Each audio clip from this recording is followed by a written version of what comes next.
दो बहनों की ये कहानी है। छोटी बहन का नाम स्वरास्वती था और बड़ी बहन का नाम गौरी। दोनों बहनों की शादी बहुत कम उम्र में ही कर दी गई थी। स्वरास्वती लक्ष्मी की सगी बेटी थी, इसलिए लक्ष्मी ने उसके लिए एक अमीर और अच्छे घर का लड़का देखकर उसकी शादी करा दी। लेकिन गौरी लक्ष्मी की सौतेली बेटी थी, इसी कारण उसके साथ हमेशा भेदभाव किया गया।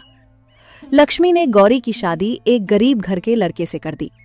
मां होते हुए भी लक्ष्मी के दिल में अपनी सौतेली बेटी के लिए वो ममता और अपनापन कभी नहीं रहा, और यही बात आगे चलकर दोनों बहनों की जिंदगी में बड़ा अंतर पैदा कर गई। तो बेटी स्वरास्वती, आज तू वापस अपने ससुराल चली जाएगी। तेरे जाने के बाद मुझे तेरी बहुत याद आएगी बेटी। अरे माँ, कोई बात नहीं। वैसे भी मैं आपके पास आती जाती रहूंगी, आप इतनी चिंता क्यों कर रही हैं? और फिर मैं अभी नहीं जा रही हूँ, शाम को आपके दामाद जी मुझे लेने आएंगे। वैसे माँ, इन्होंने मुझे अभी ही घर जाने को कहा था। उन्होंने बताया कि उन्हें काम पर जाना है, इसलिए मुझे अकेले ही जाने को कहा है। अरे गौरी, तुझे किसने रोक रखा है? जब तेरे पति ने तुझे जाने को कहा है तो चली जा। वैसे भी तू रहे या न रहे, मुझे कोई फर्क नहीं पड़ता। आखिर तू है ही तो एक लावारिश। माँ ने बिल्कुल सही कहा दीदी। वैसे भी आपके पति तो मजदूरी करते हैं, उस गरीब से भला क्या उम्मीद की जा सकती है? वो आपको लेने कैसे आ पाएंगे? बेहतर है आप अकेले ही चली जाइए। स्वरास्वती, तुम ऐसे मत कहो। वे भले ही मजदूरी करते हों, लेकिन मेरे दिल में वे बहुत अमीर हैं, तुम्हारे पति से भी कहीं ज्यादा। गौरी की इस बात में गहरा आत्मविश्वास झलक रहा था। ये सुनते ही लक्ष्मी को बहुत गुस्सा आ गया और उसने कठोर स्वर में कहा, तेरी जुबान आजकल बहुत चलने लगी है गौरी। तू मेरी बेटी से इस तरह बात कर रही है? अभी यहाँ से चली जा। तेरे पति तुझे लेने तो आएंगे नहीं, इसीलिए तू अकेले ही निकल जा, नहीं तो देर हो जाएगी। ठीक है माँ, मैं चलती हूँ। आप अपना और पिताजी का ख्याल रखना। गौरी ये कहकर अपने ससुराल की ओर निकल पड़ी।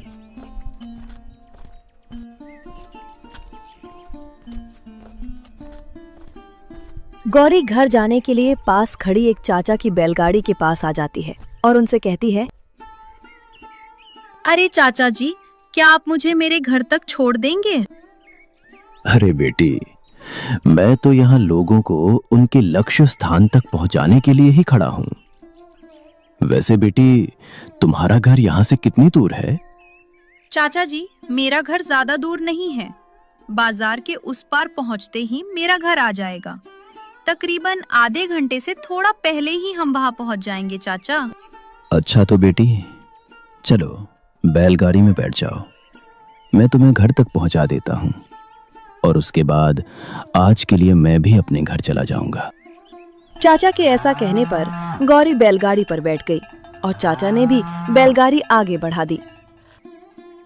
कुछ घंटे बाद रघुनाथ यानी सरस्वती और गौरी के पिता बाजार से घर लौट आए।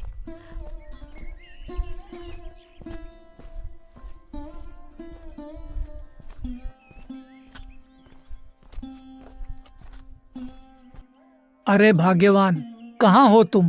देखो, मैं बाजार से दोनों बेटियों के लिए सब्जी लेकर आया हूँ। आज दोनों बेटियां चली जाएंगी ना?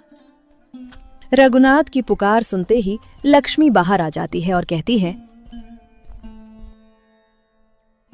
अरे, आप बाजार से आ गए?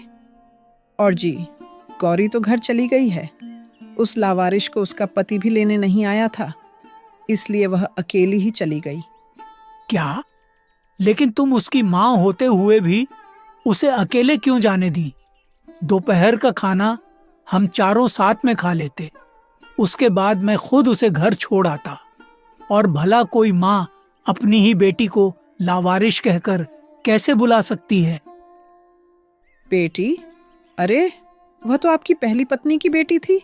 मेरी बेटी तो सरस्वती है। मैं भला कब से उस लावारिस की माँ बन गई? क्या अब बेकार की जिम्मेदारियां भी मेरे ही सिर मढ़ी जाएंगी? अरे भाग्यवान, मानता हूं कि गौरी तुम्हारी सगी बेटी नहीं है, लेकिन वह मेरे ही खून की औलाद है। अगर तुम उसे माँ का थोड़ा सा प्यार दे दोगी तो क्या सच में तुम्हारा कुछ बिगड़ जाएगा? अरे जी, ये सब बातें आपको समझाकर भी कोई फायदा नहीं। आप जरा बाजार का सामान मुझे दे दीजिए, मैं रसोई में जाकर खाना बनाने लगती हूँ। दामाद जी सरस्वती को लेने आने वाले हैं, खाना खाकर ही जाएंगे। लक्ष्मी ये कहते हुए रघुनाथ से बाजार का ठेला लेकर रसोई की ओर चली गई। पता नहीं भाग्यवान की ये भेदभाव भरी जिद आखिर कब खत्म होगी।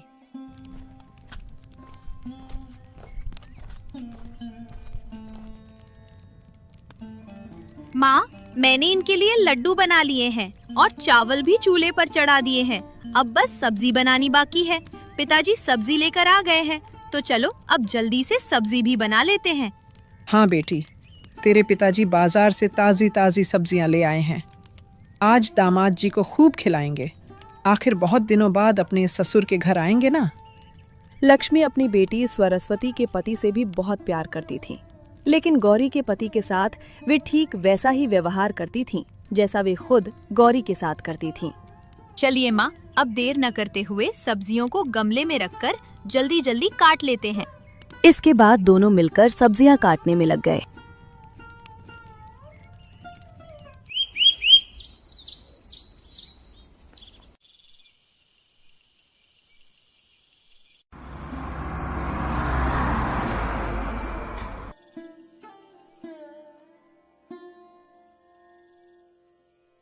अरे रोहित बेटा, तुम तो शाम तक आने वाले थे, फिर इतनी देर कैसे हो गई?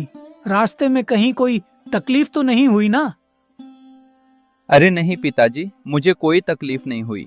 बस कुछ काम की वजह से थोड़ा देर हो गई, इसलिए मैं एक रिक्शा भाड़े पर लेकर आ गया हूँ। दोनों की बातों के बीच लक्ष्मी बाहर आ गई।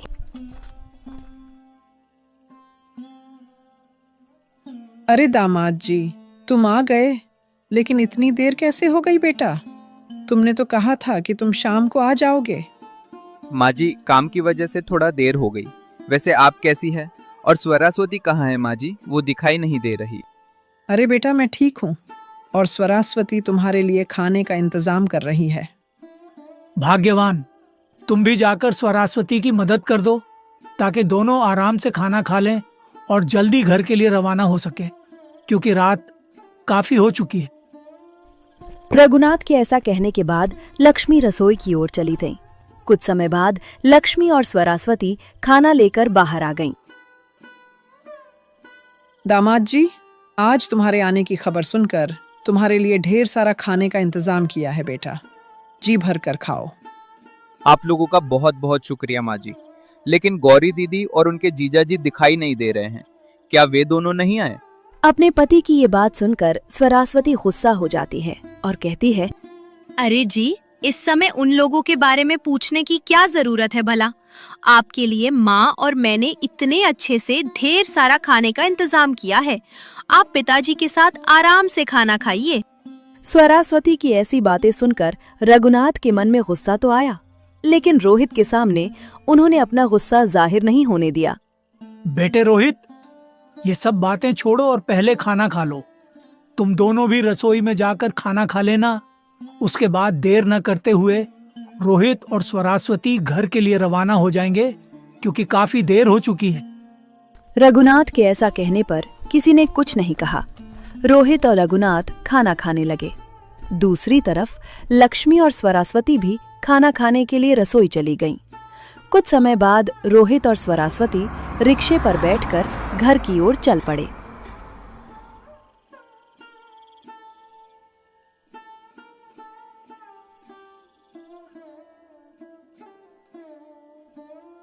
भाग्यवान, आज मैं काम की वजह से तुम्हें लेने नहीं आ पाया। माँ जी और पिताजी ने कुछ कहा तो नहीं ना? और तुम अकेली ही आई हो या पिताजी तुम्हें छोड़ने आए थे? नहीं जी, माँ जी और पिताजी ने कुछ भी नहीं कहा। मैं अकेली ही आ गई, क्योंकि उस समय पिताजी बाजार गए हुए थे। और आप तो जानते ही हैं, माँ और स्वरास्वती मुझसे ज्यादा प्यार नहीं करती, क्योंकि मैं उनकी सौतेली बेटी हूँ ना। भाग्यवान, इन बातों को लेकर ज्यादा फिक्र मत करो। कभी न कभी अचानक कुछ ऐसा भी हो सकता है कि माँ जी और स्वरास्वती तुम्हें खुद अपना ले। और पिताजी तो तुमसे प्यार करते ही हैं। उनके मन में कभी तुम्हारे लिए कोई भेदभाव आया ही नहीं। अपने पति नितिन की ये बातें सुनकर गौरी थोड़ी हैरान हो जाती है और कहती है, अरे जी, आप क्या कहना चाह रहे हैं? मुझे तो कुछ भी समझ नहीं आ रहा। ऐसा भला क्या हो जाएगा कि माजी और स्वरास्वती मुझे अपना लें? वे दोनों तो बचपन से ही मुझे ताने सुनाती आई हैं। अरे भाग्यवान, तुम कुछ ज्यादा ही सोच रही हो। इतना सोचने की कोई जरूरत नहीं है। कभी ना कभी सब ठीक हो ही जाएगा। और इन 2 दिनों में तुम घर पर नहीं थी, इसलिए घर का सामान भी खत्म हो गया है। एक काम करते हैं, कल हम दोनों साथ साथ बाजार चलेंगे और घर की जरूरत का सारा सामान ले आएंगे। हाँ जी, ठीक है, लेकिन कल आपको काम पर नहीं जाना है क्या? अगर काम रुक गया तो पैसों की समस्या हो सकती है। नहीं भाग्यवान, कल कोई काम नहीं है। कल मैं पूरा दिन तुम्हारे साथ बिताऊंगा। इन 2 दिनों में तुम्हारी बहुत याद आ रही थी। अब तुम आ गई हो तो मुझे बहुत अच्छा लग रहा है। खैर, अभी वो सब बातें छोड़िए। आप दिन भर काम करके आए हैं, थक गए होंगे। मैंने खाना बना लिया है। चलिए पहले खाना खा लेते हैं, फिर सो जाते हैं। भले ही सौतेली माँ लक्ष्मी ने गौरी के साथ भेदभाव करते हुए उसकी शादी एक गरीब लड़के से करा दी, लेकिन नितिन बहुत अच्छा लड़का है। गरीबी भरे इस जीवन में भी दोनों एक दूसरे के साथ बहुत खुश रहते हैं।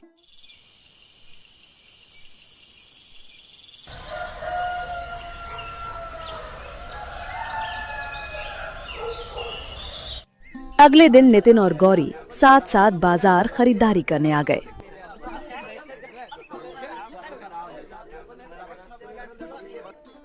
इसी तरह बाजार में सामान खरीदते खरीदते अचानक गौरी की नजर बाजार के बीच अपनी छोटी बहन और उसके पति पर पड़ गई।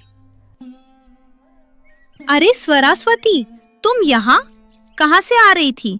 और रोहित, तुमसे भी कितने दिनों बाद मुलाकात हुई। बाकी सब ठीक ठाक चल रहा है ना रोहित? हाँ दीदी, ऊपर वाले की कृपा से सब कुछ ठीक ठाक ही चल रहा है। वैसे कल मैं भाग्यवान को लेने तुम लोगों के घर गया था, लेकिन आप और जीजाजी क्यों नहीं आए? अरे रोहित, अब तुझे क्या ही बताऊं। हम मजदूरी करने वालों को ससुर के घर जाने की फुर्सत कहाँ मिलती है। एक दिन भी काम न करे तो घर चलाना मुश्किल हो जाता है। इसी वजह से गौरी दिन में ही घर अकेली आई।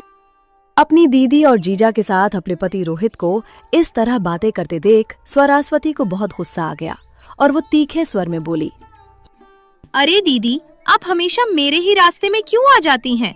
भला आपको पता नहीं है क्या कि मुझे आपसे नफरत है? अब आप सामने दिख गईं तो मेरा पूरा दिन ही खराब हो जाएगा। ऊपर से आज तो अपने उस गरीब पति को भी साथ ले आई हैं। स्वरास्वती की ऐसी तीखी बातें सुनकर गौरी को बहुत बुरा लगा। वहीं नितिन को भीतर ही भीतर बहुत ज्यादा गुस्सा आया, लेकिन उसने अपने गुस्से को जाहिर होने नहीं दिया। स्वरास्वती, तुम भला ऐसी बातें क्यों करती हो? आखिर तुम मेरी बहन हो ना, फिर मुझसे इतनी नफरत क्यों? बहन? तू कब से मेरी बहन हो गई भला? और वैसे भी तुझे कुछ कहने से कोई फायदा नहीं। अभी यहाँ बाजार के बीच तमाशा मत खड़ा कर और हमें शांति से खरीदारी करने दे। स्वरास्वती की ये बातें सुनकर गौरी को बहुत बुरा लगा। उसने कुछ कहे बिना अपने पति के साथ वहां से जाना ही बेहतर समझा और उधर स्वरास्वती भी अपने पति के साथ अपने रास्ते चल दी। ऐसे ही जब गौरी और नितिन घर की ओर जा रहे थे, तभी रास्ते में अचानक गौरी की नजर उन चाचा पर पड़ गई जिनके साथ वो कल ही माँ के घर से अपने ससुराल आई थी। अरे चाचा जी, आप यहाँ? और चाचा जी, आप इस तरह उदास खड़े क्यों हैं? अरे बेटी, अब तुझे क्या ही बताऊं। जब से वो रिक्शा चलने लगा है ना, तब से बैलगाड़ी में जाने के लिए सवारी ही नहीं मिलती। आज तो अभी तक एक भी सवारी नहीं मिली। घर में थोड़ा सा भी राशन नहीं बचा है। यही सब सोचकर मन बहुत उदास हो गया है। अब हम जैसे गरीब लोग तो वो नया रिक्शा खरीद भी नहीं सकते। अरे भाग्यवान, ये चाचा कौन है?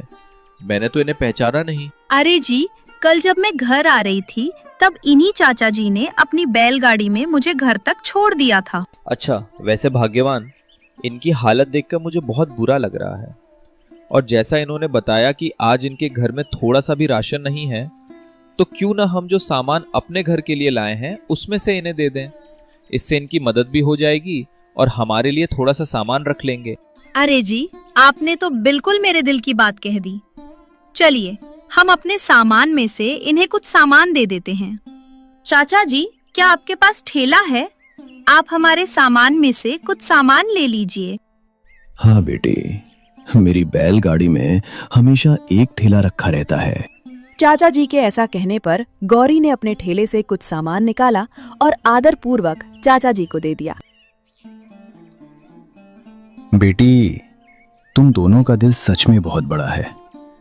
तुम दोनों का दिल से बहुत बहुत शुक्रिया। अगर आज तुम लोगों ने मेरी ये मदद न की होती तो शायद आज घर पर सभी को बिना खाए ही रहना पड़ता। तुम दोनों का एक बार फिर से बहुत बहुत धन्यवाद। अरे चाचा जी धन्यवाद की कोई जरूरत नहीं है, ये तो हमारा फर्ज है। वैसे चाचा जी अब हम चलते हैं, आप अपना ख्याल रखिए। ऐसा कहकर गौरी और नितिन अपने घर की ओर चल पड़े।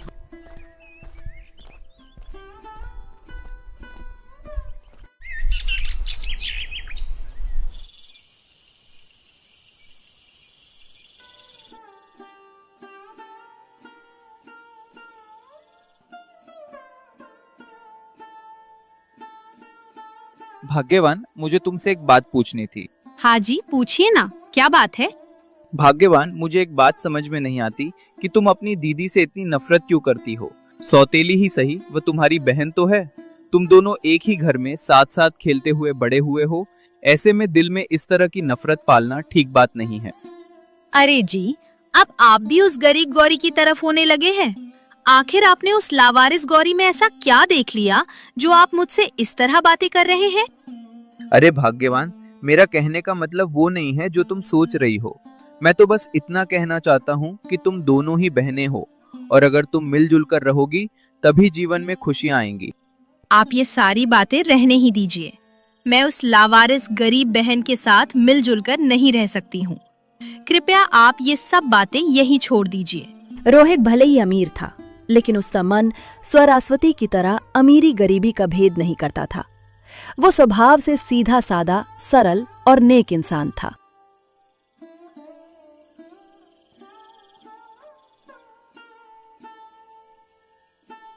रघुनाथ अकेले चारपाई पर हाथ बांधे बैठे थे और मन ही मन खुद से बातें कर रहे थे। पता नहीं भाग्यवान और स्वरास्वती गौरी से क्यों इतना नफरत करती हैं। सौतेली हुआ तो क्या हुआ, वह भी इसी घर की बेटी है।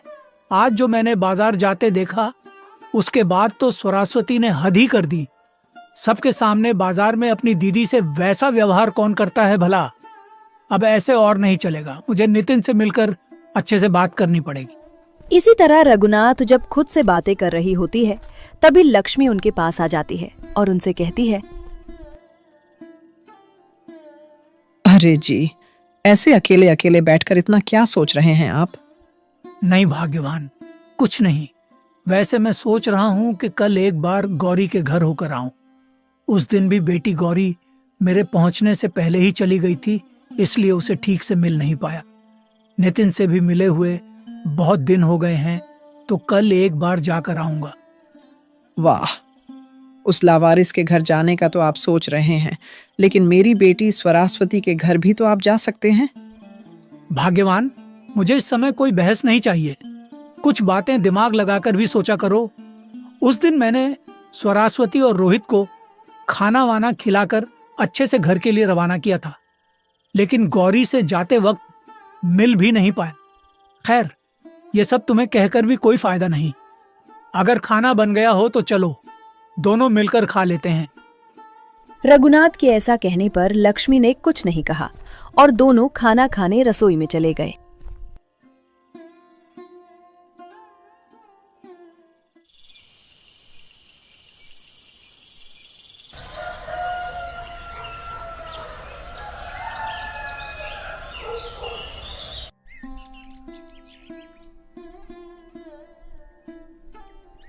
शांत भरी सुबह थी। चारपाई पर नितिन बैठा हुआ था, उसके पास चाय का कप। तभी गौरी नितिन के पास आ जाती है।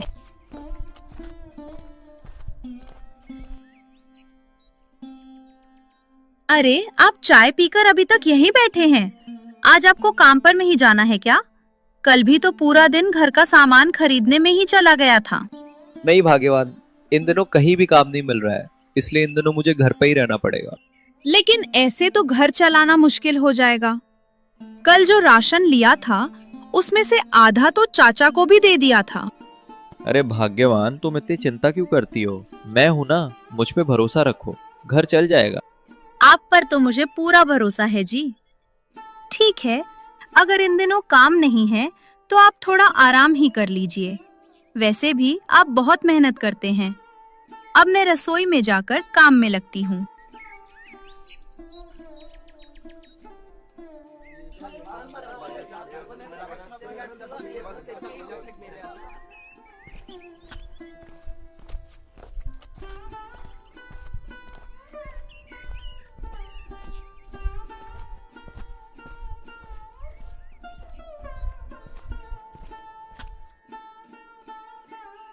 अरे पिताजी, आप ऐसे अचानक? हाँ नितिन बेटा, कुछ परिस्थितियां ऐसी बन गईं कि अचानक आना पड़ा। वैसे गौरी बेटी कहाँ है? रघुनाथ के ऐसा कहते ही गौरी बाहर आ गई। अपने पिताजी को देखते ही वो खुशी से भर गई और बोली,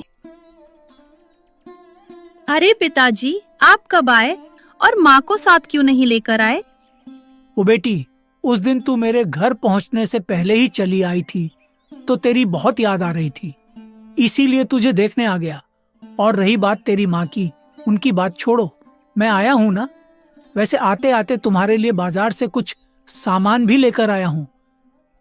रघुनाथ ऐसा कहकर सामान का ठेला गौरी को दे देते हैं और फिर चारपाई पर बैठ जाते हैं। पिताजी, आप इनसे बातें कीजिए, मैं आप दोनों के लिए रसोई में जाकर चाय बनाती हूँ। ऐसा कहकर गौरी चाय बनाने रसोई में चली जाती है। बेटे नितिन, भाग्यवान और स्वरास्वती का भेदभाव और उनकी जिद दिन ब दिन जिस तरह बढ़ रही है, उसे देखकर मुझे चिंता हो रही है। मुझे लगता है कि अब हमें सब कुछ सबके सामने लाना ही पड़ेगा, नहीं तो भाग्यवान कभी गौरी को माँ का प्यार नहीं देंगे। एक तो वह सौतेली बेटी है, ऊपर से गरीब घर की बहू। कम से कम तुम्हारा सच जानकर भाग्यवान गौरी को बेटी का प्यार दे ही देंगे शायद। हाँ पिताजी, आपने बिल्कुल सही कहा। कल भी बाजार में मिलने पर स्वरास्वती ने भाग्यवान को बहुत सुनाया, लेकिन मैंने वहां कुछ नहीं कहा। आपके कहे मुताबिक अब सब कुछ सबको बता देने में ही भलाई है। और वैसे भी पिताजी ने जो समय दिया था वो भी लगभग खत्म हो चुका है और अब मेरे अपने असली घर जाने का वक्त आ चुका है। तो बेटे, अब मैं यहाँ आ ही गया हूँ तो कुछ देर यहीं रुक लेता हूँ। उसके बाद तुम और गौरी मेरे साथ हमारे घर चलना। फिर वहीं पर हम स्वरास्वती और रोहित को भी बुला लेंगे और तुम्हारा असली सच सबके सामने रख देंगे।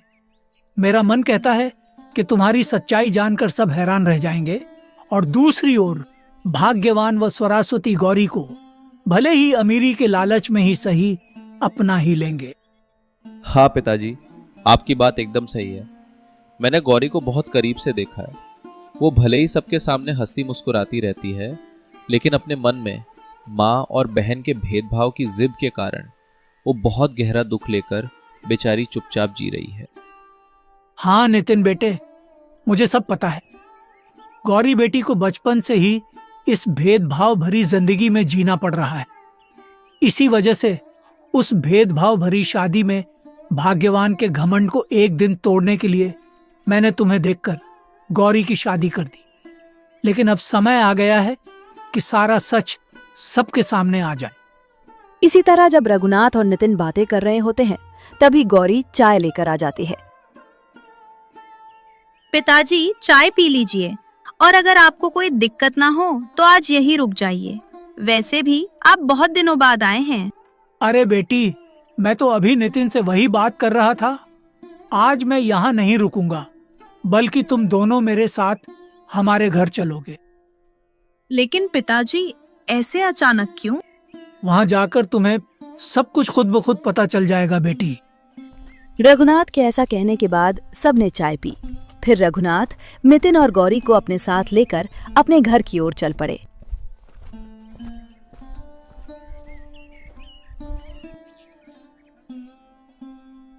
रघुनाथ ने स्वरास्वती और उसके पति को भी बुला लिया।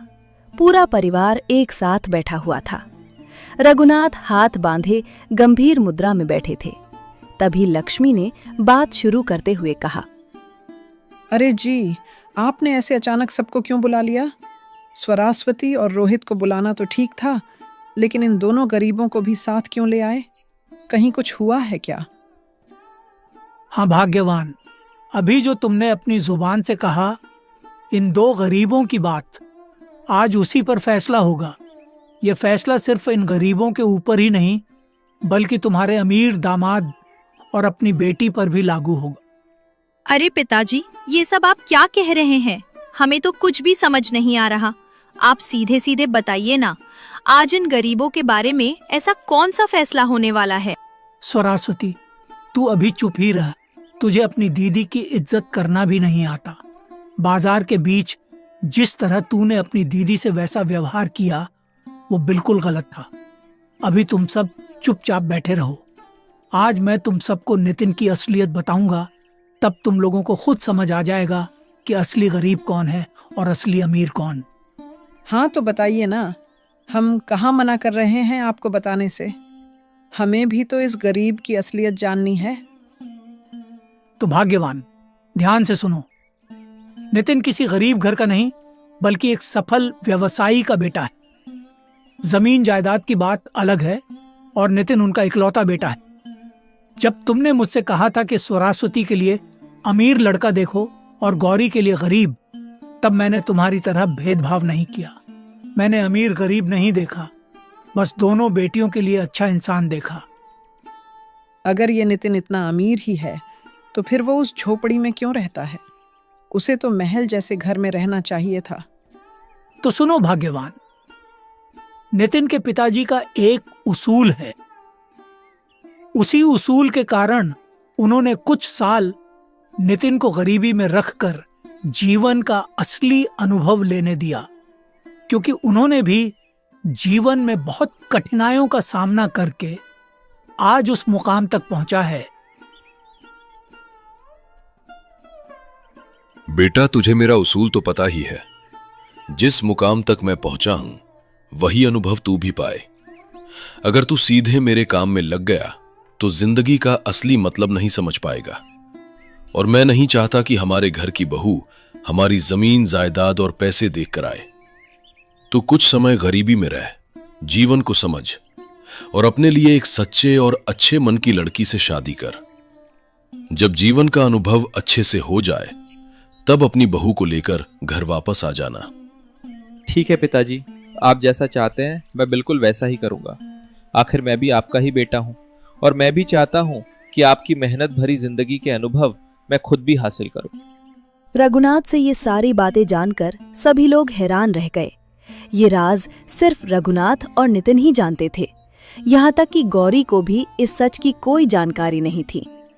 तो भाग्यवान, स्वरास्वती, अब पता चल गया ना कि कौन गरीब है और कौन अमीर। तुम दोनों हमेशा इसी में उलझे रहते हो। कभी इंसान को दिल से भी पहचानो।